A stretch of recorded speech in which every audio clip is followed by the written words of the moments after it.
Have you ever sensed an invisible current in the air? Something so subtle that it escapes the grasp of reason, yet so undeniable that it leaves an imprint upon the soul?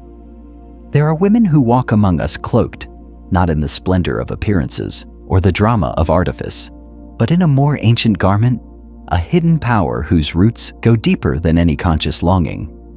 It is a force that stirs within men, a restlessness they cannot name.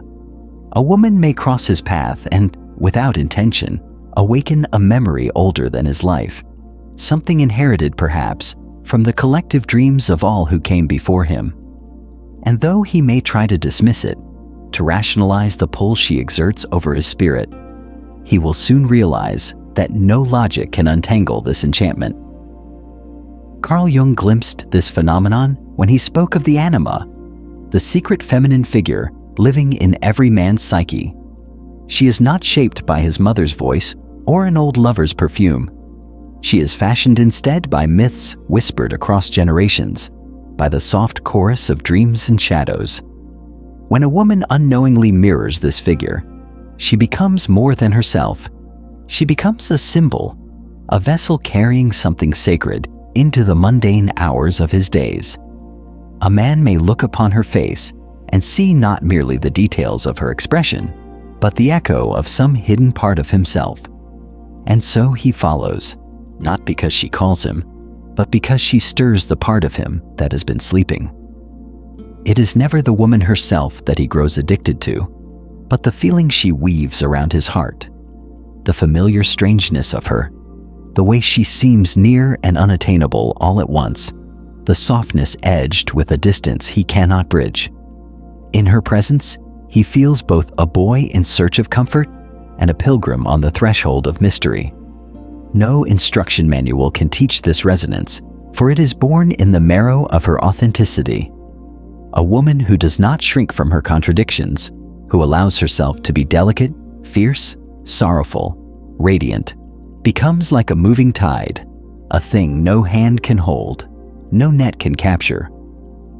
Some believe this magnetism is a tactic, a performance that can be learned like steps to a dance. But the truth is far more humbling. It arises when she stops performing altogether and lives instead from the center of her own truth. When she no longer bends herself to meet another's expectations, she becomes luminous with a kind of freedom that terrifies and enthralls. Like the moon that commands the pull of oceans without uttering a word, she compels devotion by simply being. It is in her emotional contrast that men lose themselves.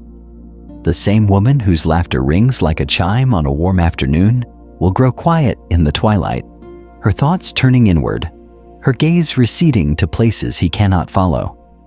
And in that sudden shift, he feels the tremor of uncertainty, something rare in an age that rewards predictability above all else. Emotional contrast is not a strategy to confuse or to manipulate. It is life in its unedited form, a soul willing to travel across the entire landscape of feeling. One moment she is warm as spring rain, the next she is inscrutable as a distant star, and he, unsuspecting, finds himself compelled to keep watch for the next transformation, as if her spirit were a hidden story unfolding in fragments. Jung compared the meeting of two souls to a chemical reaction, a collision that transforms both into something new. It is not through sweetness alone that a woman ignites that alchemy, but through the boldness to reveal every shade of herself. Just as dawn and dusk coexist in a single day, she embodies both light and darkness without apology. This dissonance is what the rational mind cannot resolve, and so desire blooms in the space where certainty dissolves. There is a peculiar effect when you sit in the company of such a woman. You feel as though you are standing before an ancient temple whose doors open only when the pilgrim is willing to kneel.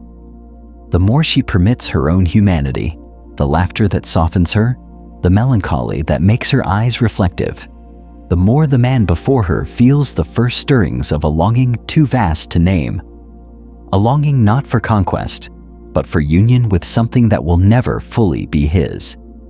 Yet even as he is drawn deeper, She remains at her own center, never leaning so far that she loses herself in the hunger she has awakened.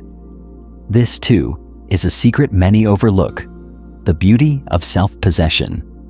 A woman whose happiness is not bartered for attention, who carries within her the quiet assurance that her worth is not contingent on anyone's desire, radiates a power that eclipses the merely seductive.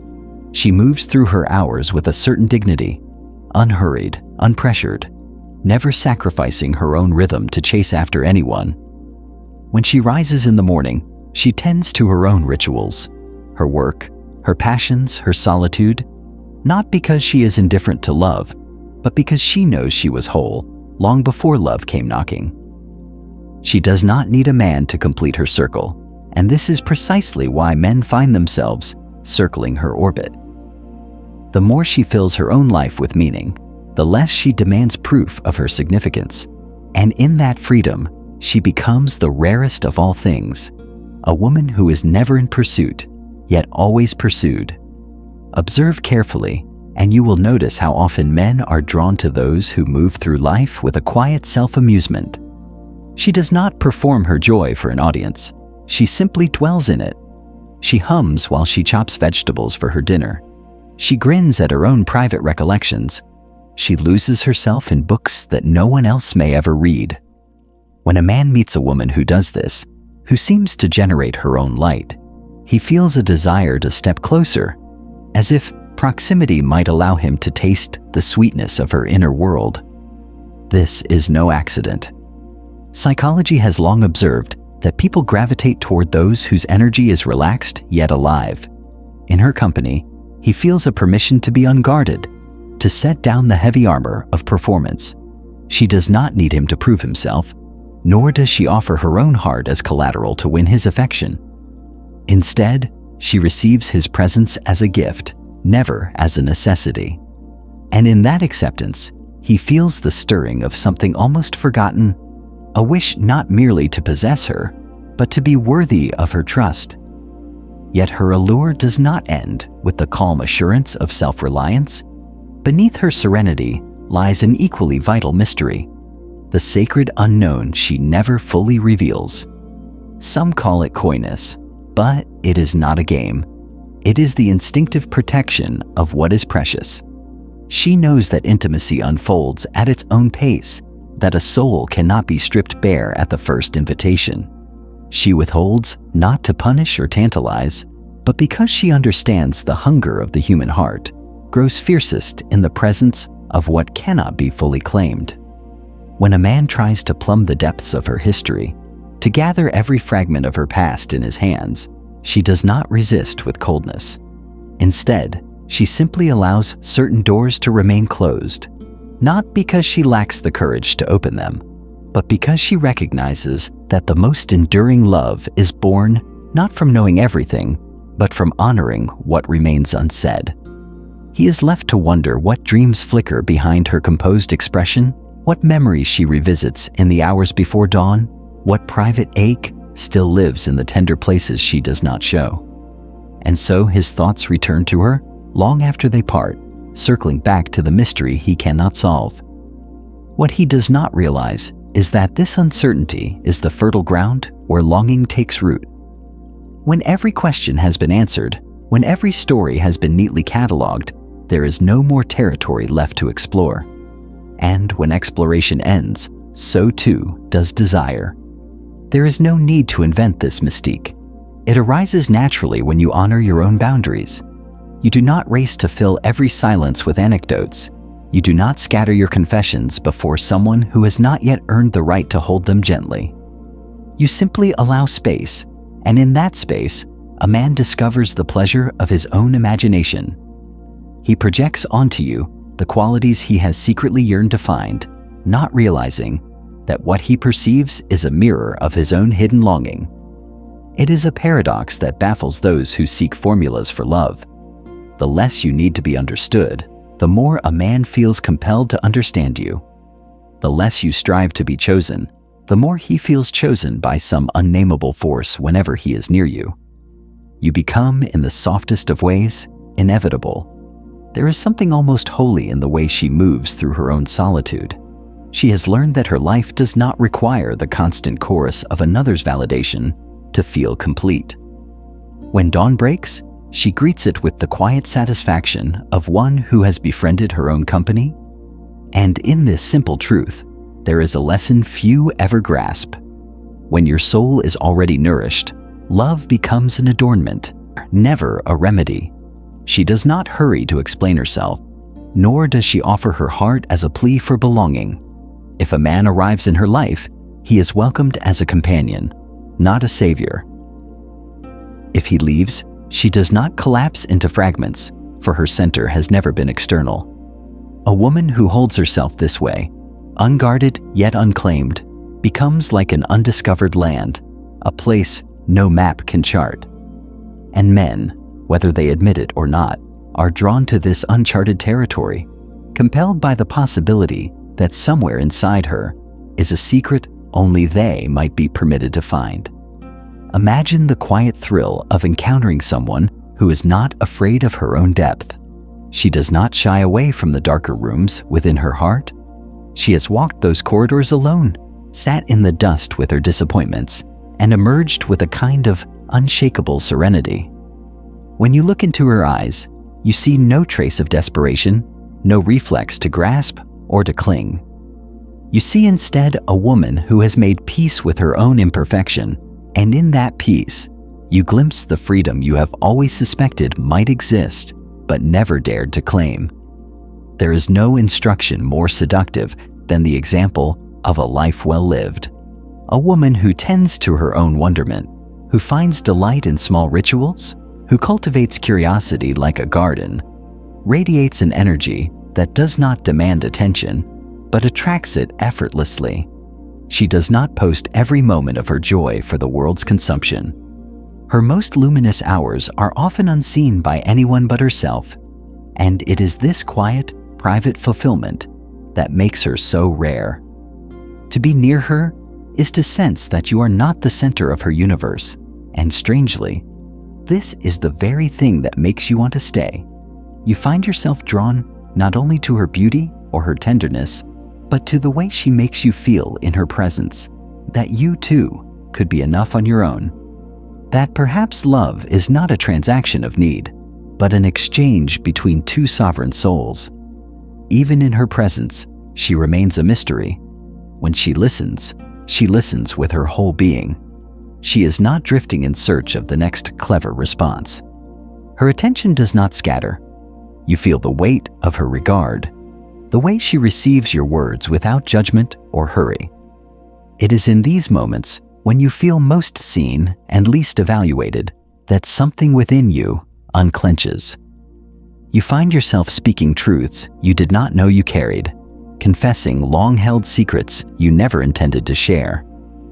And when the conversation falls into silence, she does not rush to fill it. She sits quietly, unafraid of the spaces between words. In that stillness, you realize how rare it is to be with someone who does not require performance. You do not have to be clever or brave or strong. You are allowed to be simply yourself. And this, more than any practiced seduction, is what anchors you to her. But even as she offers you this profound presence, she never allows you to believe she is yours to claim in entirety. There will be evenings when your messages go unanswered because she is tending to her own spirit. Mornings when she chooses solitude over company, not as a punishment, but as a return to the wellspring that nourishes her. She is not performing scarcity to be pursued. She simply understands that her energy is finite and that not everyone is entitled to its full measure. And so, you find yourself thinking of her in her absence, wondering what thoughts occupy her mind when she is alone, what hopes she cradles in the quiet hours before dawn. You feel the peculiar ache of longing, not for possession, but for communion, the desire to be invited deeper into her world, to earn the privilege of her confidences. This is the paradox that baffles those who believe love is best won through relentless availability. The more you respect your own boundaries, the more others respect them too. When you no longer treat your time, your attention, your affection as commodities to be traded for approval, you become the rarest of all treasures. You become a woman whose regard must be earned, whose presence is never to be taken for granted. There will come a moment when the man before you realizes that to win your trust, he must bring something worthy to your door. Not lavish gifts or grand proclamations, but the quiet strength to stand beside you without diminishing the flame that lights your inner world. He must show that he too can carry his own solitude without asking you to fill it, that he can love you without needing to own you. And as he begins to invest in this unfolding connection, something shifts within him. He feels himself growing, becoming. No longer content to be merely a spectator in your life, he longs to contribute something real. And in that yearning, he discovers the most beautiful truth of all, that love is not a prize to be claimed, but a practice that refines the soul